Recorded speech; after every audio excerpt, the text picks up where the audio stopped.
I'm going to break 6.3 into two videos. The first video is going to be about binomial distributions, and the second video is going to be about the geometric distributions. So so far we've just worked with the normal distribution. So there's something called binomial distributions also, and those are four conditions to be a binomial distribution. Again, what does the prefix bi mean? It means two. So that means there can be only two possible outcomes, a success or a failure. Trials have to be independent of each other. There has to be a fixed number of trials. This is going to be the big difference between binomial and geometric. In geometric, there will not be a fixed number of trials. It's really the only difference between the two to determine which one is which. And the probability of success has to be the same for every trial. And think about it. That ties right into that. If the trials are independent, the probability is not going to change from trial to trial. So those two are kind of tied to each other. So what is a binomial random variable? It's the count x of successes in a binomial setting. So again, they are discrete, so they're going to be countable. The parameters that we use are going to be n and p. So again, parameters are what variables we're using. So n is the number of trials and p is the probability. So a mistake that students make on the AP exam, you don't recognize that it's binomial. And past history has shown they're actually among the lowest scoring on the exam, because I think people just automatically want to jump and do the normal when it may not be a normal distribution. So always look for these four. If it doesn't fit the normal, see if it fits these four requirements. Okay, so determine whether the random variables below have a binomial distribution. And again, justify your answer. You just can't say yes or no. So I'm going to talk about these four conditions. So roll a fair die 10 times, x is the number of sixes. So are there two outcomes? Yes, you get a 6 or don't get a 6. So that would be your success and that would be your failure. So getting a 6 is a success, don't getting a 6 is your failure. Those are the only two possible outcomes. You get a 6 or you don't. Independent, yes. Each die roll is independent, because we know that a die has no memory. What happens one time is not going to affect what happens the second time. Are there a fixed number of trials? We're going to do it 10 times. And that's our n, yes. So this was a yes, this was a yes, this was a yes. N equals 10. And does the probability stay the same? The probability of rolling a 6 is going to be 1/6 every time. So the probability is constant, it will not change. So yes, this is a binomial setting. Again, if this were an AP question and you just said yes, yes, yes, yes, but you didn't say yes, it is a binomial setting, they might not give you full credit. Got to answer the actual question. Shoot a basketball 20 times from various distances on the court. So success or failure? Yes, you either make it or don't. So it fits the binomial question. Is each shot independent? Now notice the wording of this question. Various distances on the court. Each shot might be independent, but going back to the independence and you know, it depends on where you stand.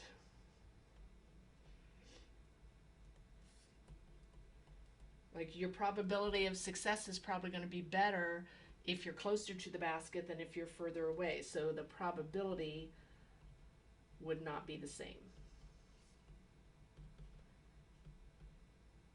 And if you knew that right away, you wouldn't have to go through step 1, step 2. You could just say probability would not be the same for each shot, and then just say, nope, does not fit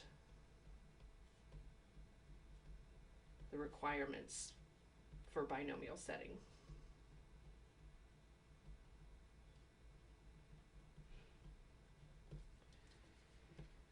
Okay, observe the next 100 cars that go by and let C be the color. Two outcomes. No, more than 2 colors of cars. So not binomial.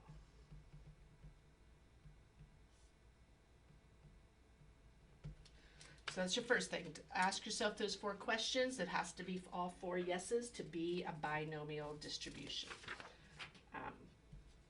And again, the other thing wrong with this is it's not numerical, it's categorical or quantitative. That's the big thing too. I am going to write down numbers, but the categories were not, I couldn't make a histogram of that. Okay, so now we're going to find some probabilities. So in many games, rolling a 6 is desirable. So the probability of rolling a 6 when rolling a fair die is 1 out of 6. So again, always, if it's not defined for you, you want to write it down, but it tells us what X is. X is the number of 6s in 4 rolls, so that tells us what N equals. This is our P, that's constant. And again, it's binomial because you either get a 6 or you don't. So what is the probability X equals 0? In other words, what is the probability that none of the 4 rolls are 6s? So if you think about that, what's the probability of not getting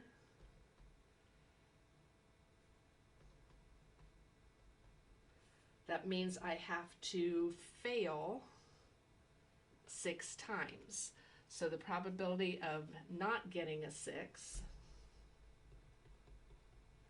so my failure, so if 1/6 is my success, 5/6 is my failure. So what would I be doing? I'd be failing 4 times. So if I did 5/6 to the 4th power, I would get 0.482. So there's a 48.2% chance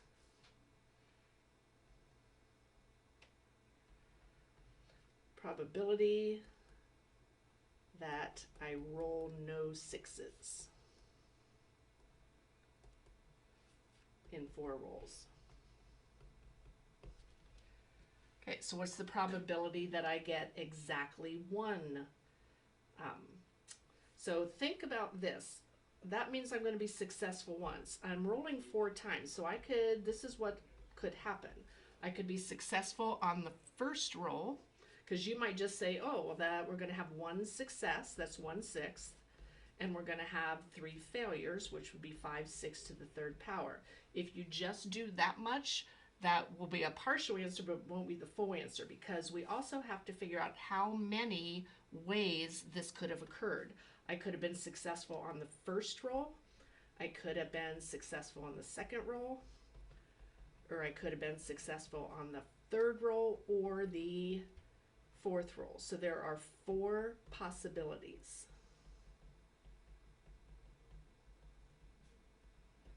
So I have to take this answer and multiply it by 4.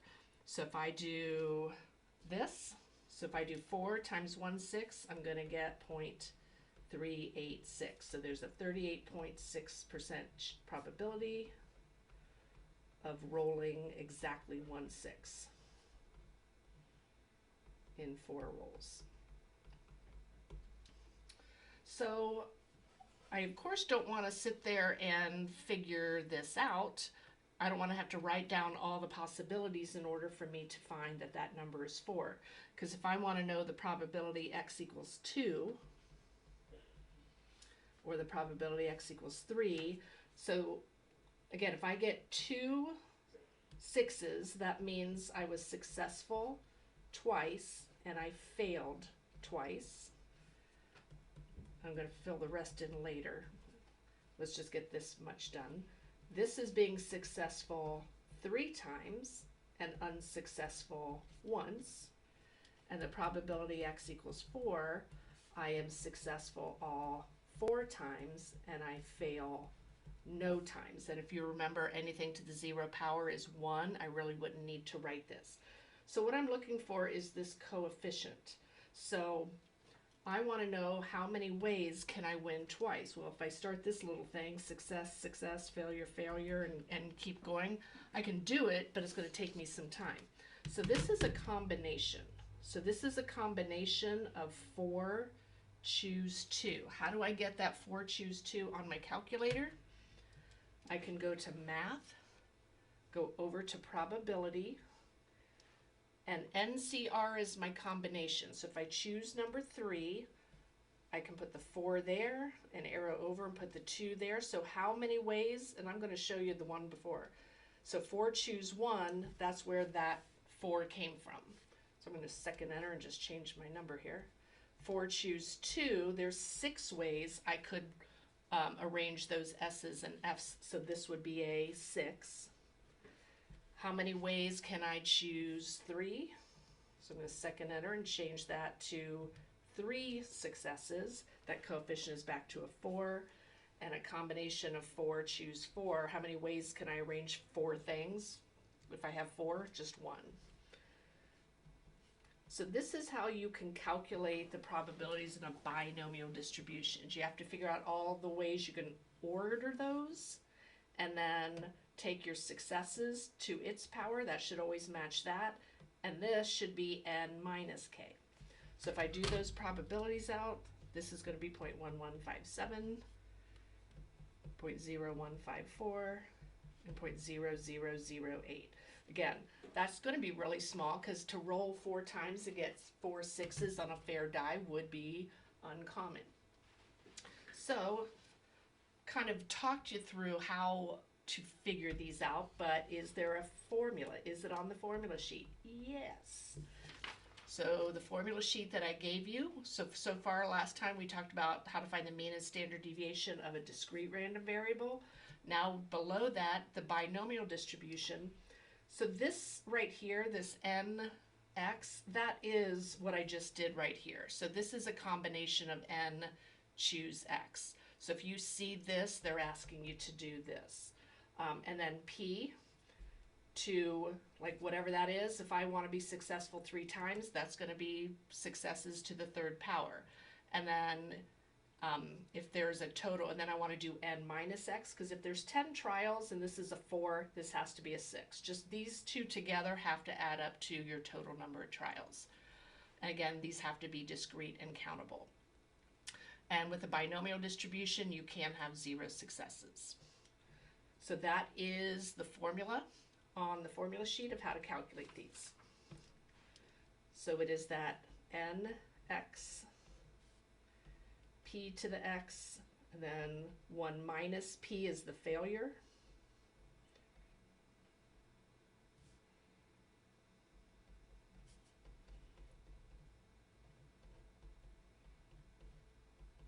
The old formula would use a k there so you wouldn't have 2 different x's.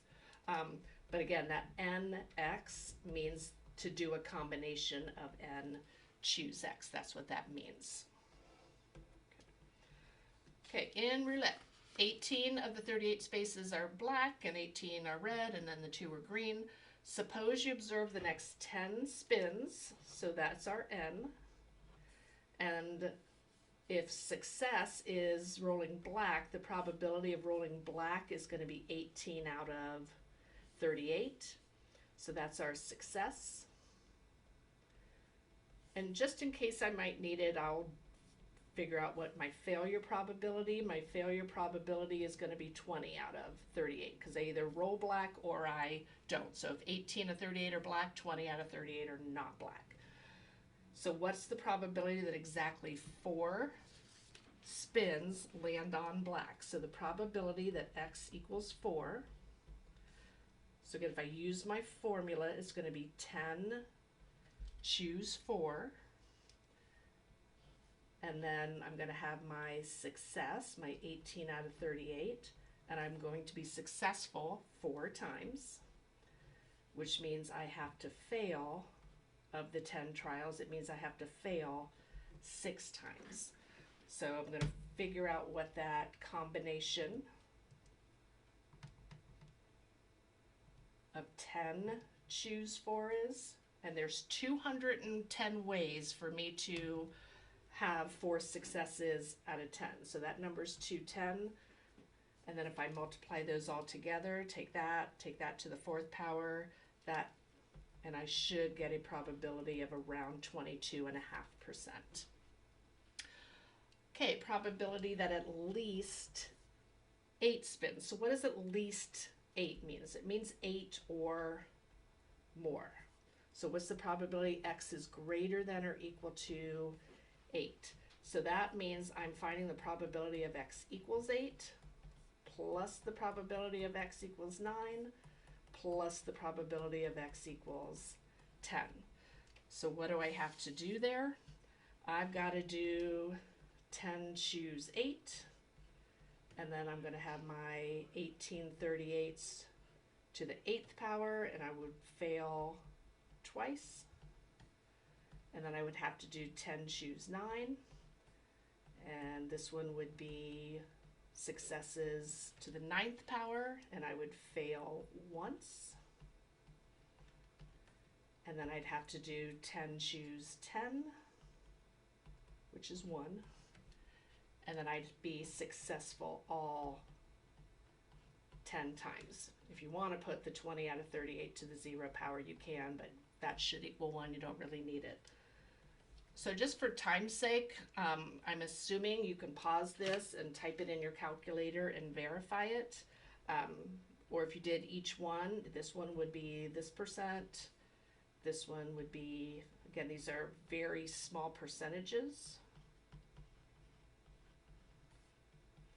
Because if it's less than half of them are on the wheel are black, to get 8 out of 10 or more than 8 out of 10 should be uncommon.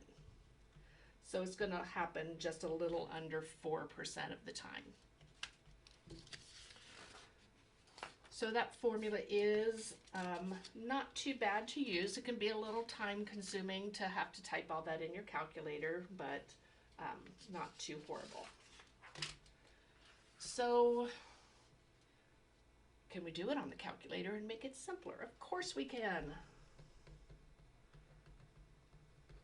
So back to the calculator, and in our distribution menu. So in our distribution menu, we've been working with our normal CDF and our inverse norm.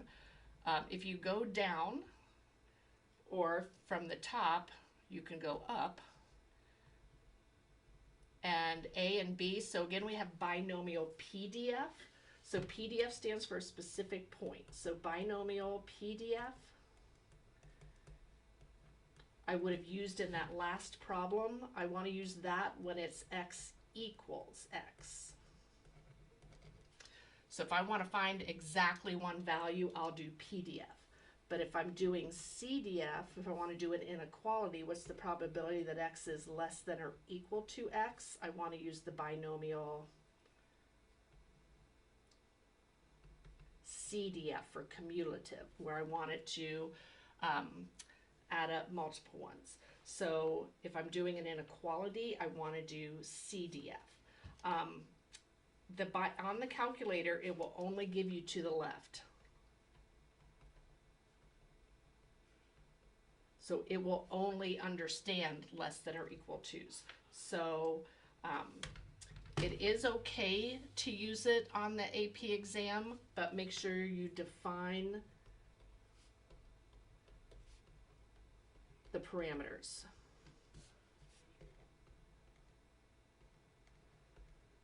Which means, like I showed you the normal distribution. So when I said normal distribution, I said mean and standard deviation. That's what we did for normal. So with a binomial, we would use a capital B, and the parameters would be N and P. So that would be defining it as binomial and knowing your parameters are N and P, and then you'd put the actual values in for that particular problem. How do you calculate mean and standard deviation? And is it on the formula sheet? Yes, yes, yes. So the mean is just taking the number of trials times the probability of success. So the mean is just N times P. It's just multiplying your two parameters together. And your standard deviation is taking your mean, multiplying it by the probability of failure. In fact, some books will call Q the failure. So you might see, if you're looking online and stuff and you see the variable Q, some books will use P for success and Q for failure, but Q is the same as the 1 minus P, but you might run across that sometimes. So the formulas are on there. So still with the roulette, calculate and interpret the mean and standard deviation of X. So the mean of X, the number of trials was 10, the probability of success was 18 out of 38, and if I multiply those two things, I'm going to get about 4.73. So what does that mean? On average, I expect to land on black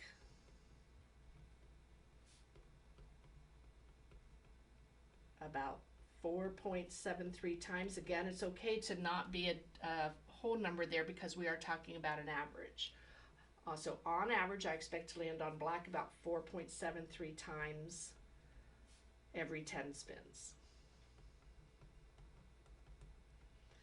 And standard deviation, so the standard deviation of X is going to be NP.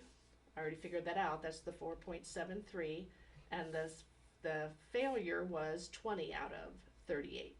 So again, if I multiply those, that's the variance. So I need to take the standard deviation, and I'm going to get 1.58. So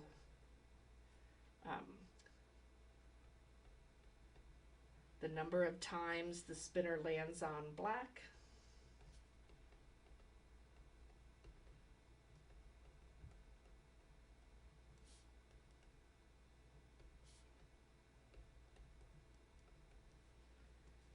varies from the mean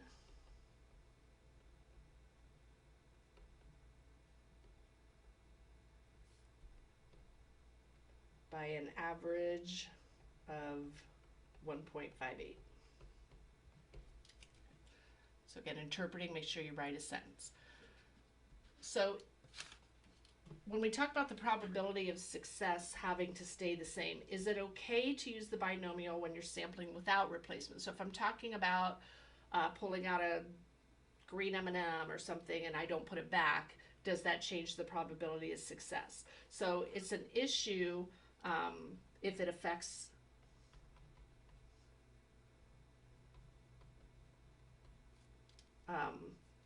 independence. In other words, does P remain constant? So there's kind of a rule that works. If your sample is too large, then it can really affect the probability. So if your sample size is too large and you keep taking things out and not putting them back in, your probability of success is going to change. But there's a rule of thumb here: when the sample size is less than 10% of the population size, so n is less than 10% of n, lowercase n being sample size, uppercase N being population size.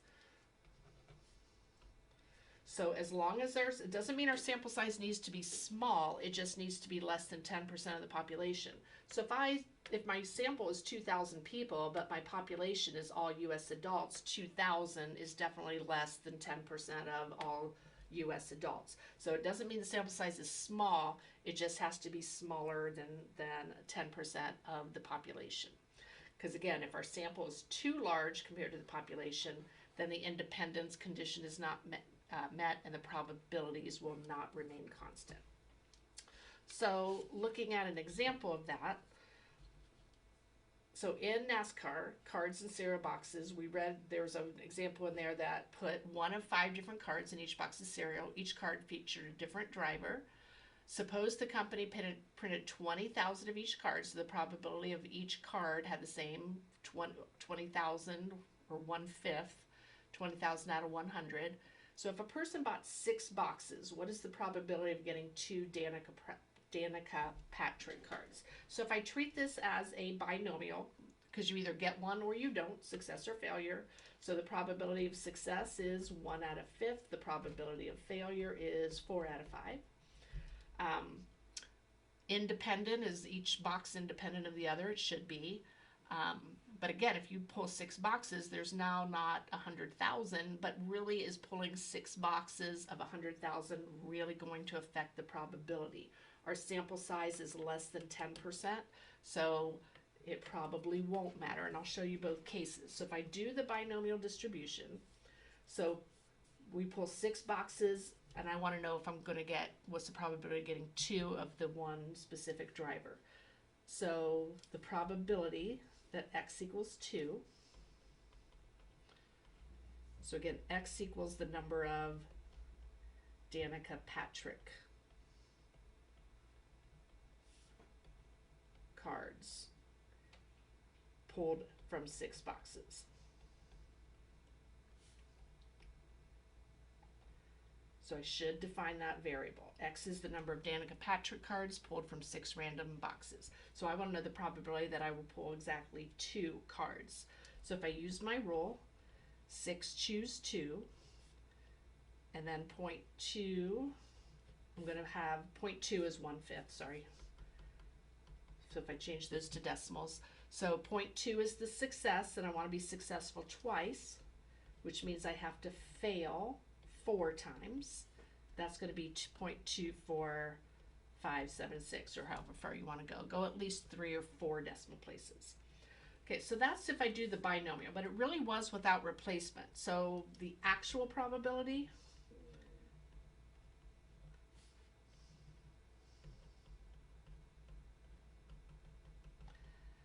would be 20,000 choose 2 cards, and then 80,000, so this is a whole probability formula.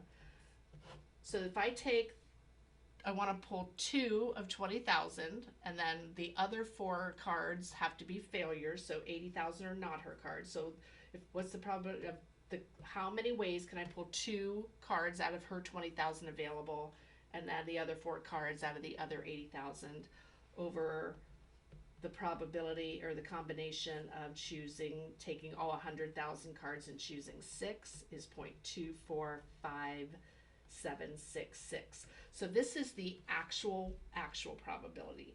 So because I'm drawing without replacement, the probability is actually not going to stay 0.2 every time, but because my sample, because 6 was less than 10% of 100,000,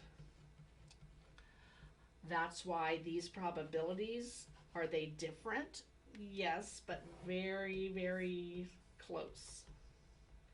So that's why we can use the binomial distribution without replacement as long as that condition is met. So let me show you how to do this on the calculator. So I still have my binomial. Now this is the PDF, it's equals. So if I go to my distribution menu, because again, you could type all that on the calculator, but if I say my number of trials is 6, my probability of success was 1/5, which is going to change to that would be 0.2, and then my x value is the 2, and then paste it to the home screen. So there is my 0.24567. So is it horrible to type this in the calculator by hand? No, and it's important to know the formula, especially for the multiple choice, because sometimes in multiple choice they just have it set up, which one is set up correctly, versus just having the answer. So I'm going to go back to this page where we did it by hand. So again, if I go back to binomial, I'm going to arrow up, or you can just press capital A if you want. So for this one, I would do the number of trials was 10. The probability of success was 18 out of 38. My value was 4. And there is my answer, that quick. Okay? Now with the inequalities, I said we would do a PDF.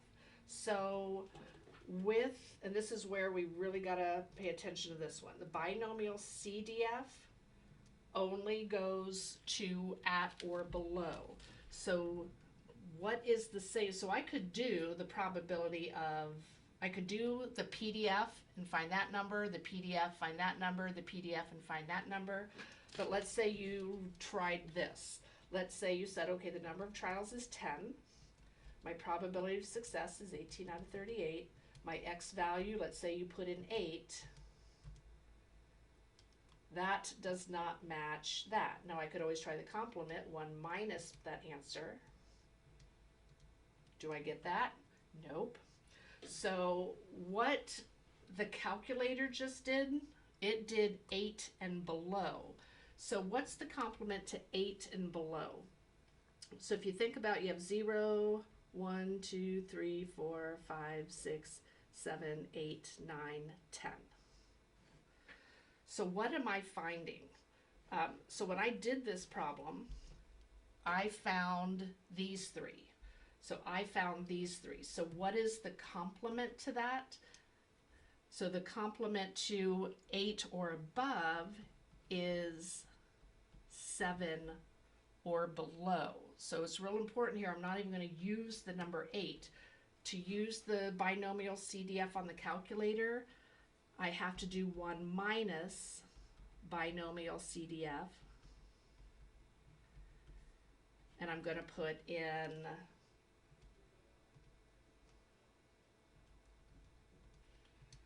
so I'm still have 10 trials, still have that, but now I'm going to put in 7.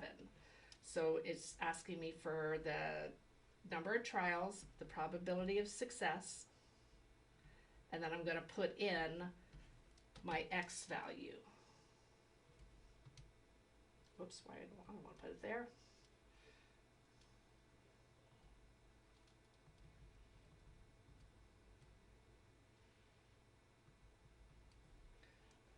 Okay, now notice I didn't put the 1 minus there, so I still got a really big number, but now if I do 1 minus that, I get my 0.0385.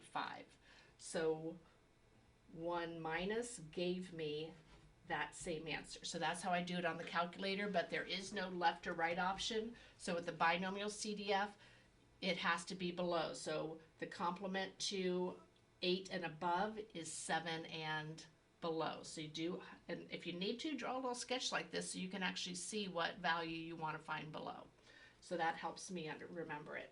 So that's how I can quickly do those on the calculator. I was going to split this up into two, but this is just one page. The geometric, actually, I think we'll just keep plowing through. So the conditions for geometric setting, again, same as binomial. You could only have 2 outcomes, success or failure. Trials still have to be independent. And again, if they're not, the 10% less than the sample size rule still applies here.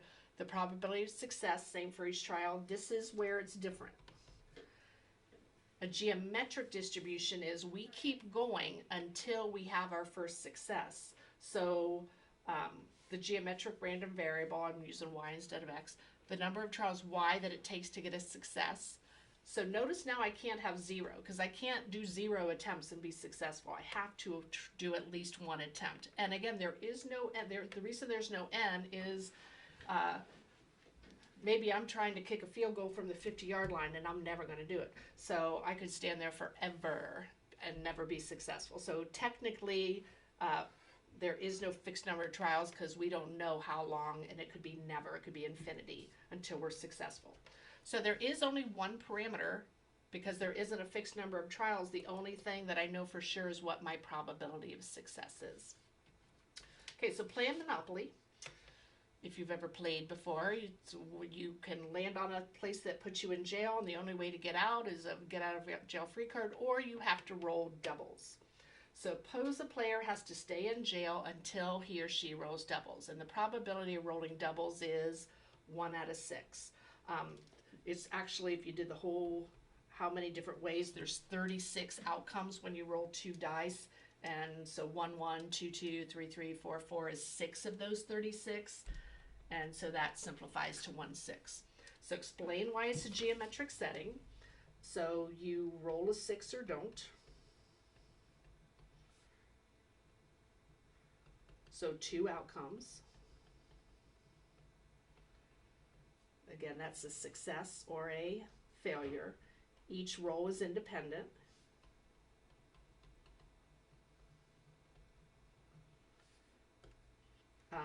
The probability is 1/6, and I am rolling until I get doubles.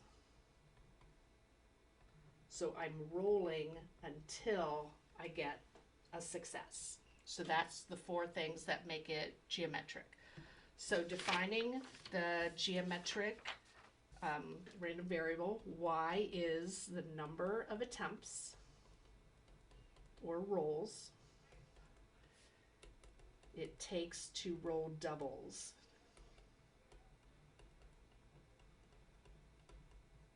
Again, one time. I stop after I roll doubles. So to find the probability, it takes exactly 3 rolls. So the probability it takes exactly 3 rolls. Well, think about this. That means that I failed, and then I was success. So again, the independence part, remember, in order for me to multiply these, the individual probabilities, they have to be independent. That's why that rule has to be met. So a failure would be 5 out of 6. So that means I would fail twice and I would be successful once. So the probability of it taking exactly 3 rolls, fail, fail, success. So fail, fail, success, multiplied all together is about 11.6%. Okay. Find the probability it takes at most 3 rolls. Well, at most 3 rolls means 3 or less. So that's the probability that it could take me 1, plus the probability it could take me 2, plus the probability it could take me 3. So if I'm successful the first time, it's just 1/6. And then this would be, I have to fail first and then be successful. And we already found this one. This was fail twice and then be successful. So if I found the individual ones, the 1/6, if I multiply these, and then we already know that's 0.116, if I do all that on my calculator, so there's about a 42% chance that it takes me at most 3 rolls to get at a chance. So at most was 3 or less. Find the probability it takes more than 3 rolls. So the probability it takes more than 3 rolls, well, if you think about it, a lot of times these questions are tied into each other. Do you see how these two are complements? I'm either 3 or smaller, or I'm 3 or larger. So I could just take my answer, because again, even with the calculator is only going to give me the less than or equal to's. So I would just have to do 1 minus my answer from before and get 0.579. So using the complement rule to greater thans, 1 minus the complement of less than or equal to.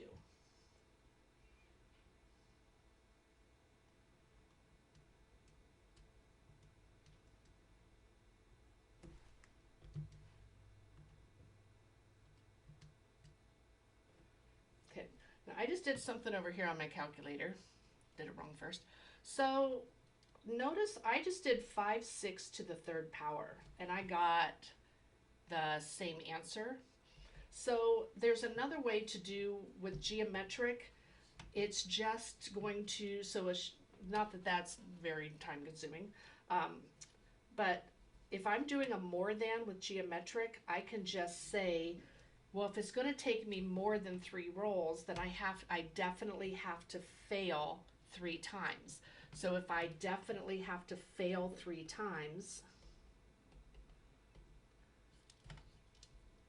for it to be more than 3 times until success, I just did my failures to the 3rd power, and that gave me the exact same answer.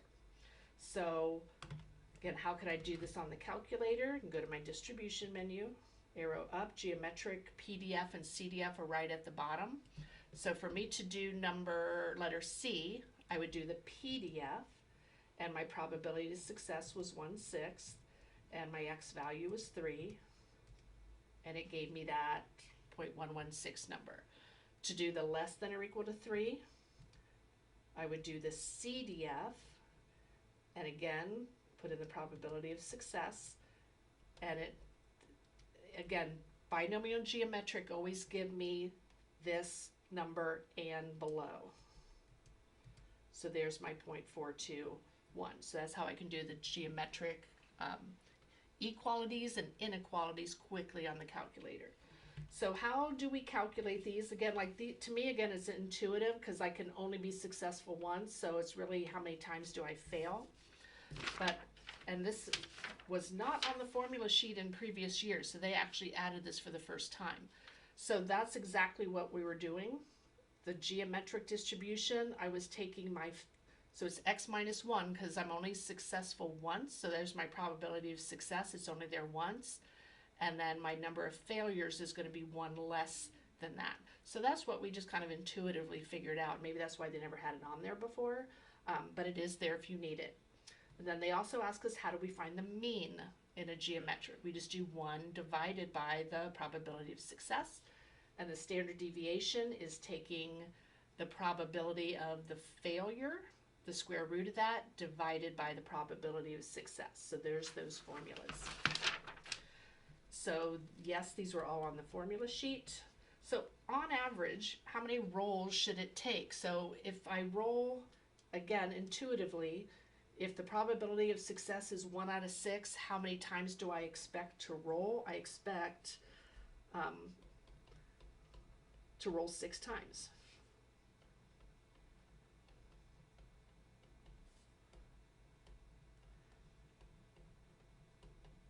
And that's exactly how I did it. I did 1 divided by 1/6, so the mean of this random variable, and 1 divided by 1/6 is 6. I didn't ask you for the standard deviation, but let's go ahead and do it for funsies. So what is the probability of failure? 5/6 over the probability of success. So the standard deviation. So I take 5/6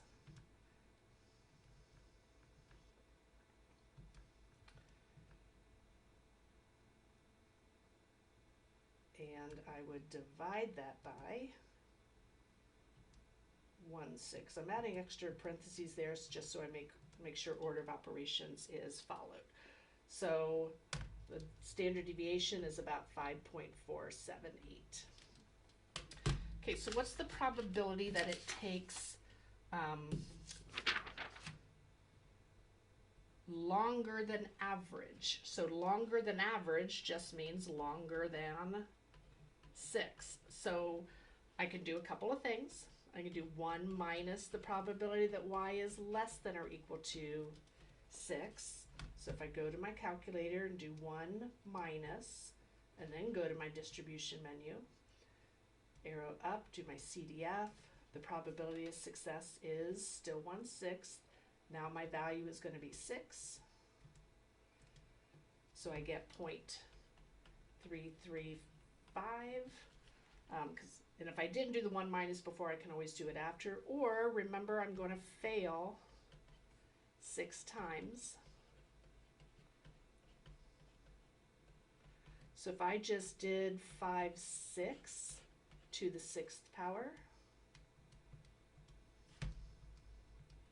I get the exact same answer. A little, again, not that much time saving, but it can be a little bit of a time saver. And that is section 6.3.